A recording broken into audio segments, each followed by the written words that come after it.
ആരോഗ്യത്തോടെ ഇരിക്കാം. മികച്ച പരിചരണം ഞങ്ങളുടെ ഉറപ്പ്. Shoranur medical trust, Shoranur.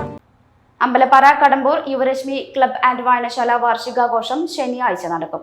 ക്ലബിന്റെ ഒരു വർഷം നീണ്ടുനിന്ന ആഘോഷത്തിന്റെ സമാപനമാണിതെന്ന് ഭാരവാഹികൾ വാർത്താസമ്മേളനത്തിൽ അറിയിച്ചു. കടമ്പൂർ ALP സ്കൂളിൽ വൈകിട്ട് 6-ന് നടക്കുന്ന പരിപാടി K. പ്രേംകുമാർ MLA ഉദ്ഘാടനം ചെയ്യും.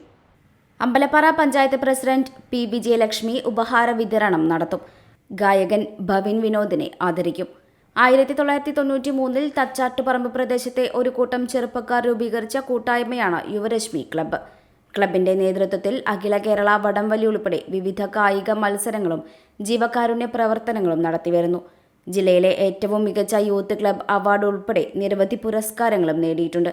ഉദ്ഘാടന സമ്മേളനത്തിന് ശേഷം നൃത്തപരിപാടി, കോബ്ര രാജേഷ് നയിക്കുന്ന സ്റ്റേജ് ഷോ എന്നിവ നടക്കുമെന്ന് club president A. Sudheer, secretary A. Haridas, K. Sujith, A. Aneesh എന്നിവർ അറിയിച്ചു. ഈ ഡിസംബർ 28 കഴിഞ്ഞ ഒരു വർഷമായിട്ട് നമ്മൾ നടത്തിക്കൊണ്ടിരിക്കുന്ന കലാകായിക സാംസ്കാരിക പരിപാടികളുടെ ഒരു പരിസമാപ്തിയാണ് നമ്മൾ ഈ 31-ാം വാർഷികം ആഘോഷിക്കുന്നത്. 31-ാം വാർഷികം ഉദ്ഘാടനം ചെയ്യുന്നത് നമ്മുടെ പ്രിയപ്പെട്ട MLA ശ്രീ അഡ്വക്കേറ്റ് പ്രേംകുമാർ സാറാണ്. അതേപോലെ തന്നെ ആ പരിപാടിയിൽ ക്ലബ് അംഗവും അതേപോലെ തന്നെ സ്റ്റാർ സിംഗർ, അതുപോലെ തന്നെ സ്റ്റേജ് ഷോകളിൽ വളരെ നമ്മൾ എല്ലാവരും ഫെമിലിയർ ആയിട്ടുള്ള ഭവിൻ വിനോദ്, അദ്ദേഹത്തെ നമ്മൾ ആദരിക്കുന്നുണ്ട്. .view ന്യൂസ്, കാഴ്ചകളാണ് ലോകം, കണ്ടു തുടങ്ങുക.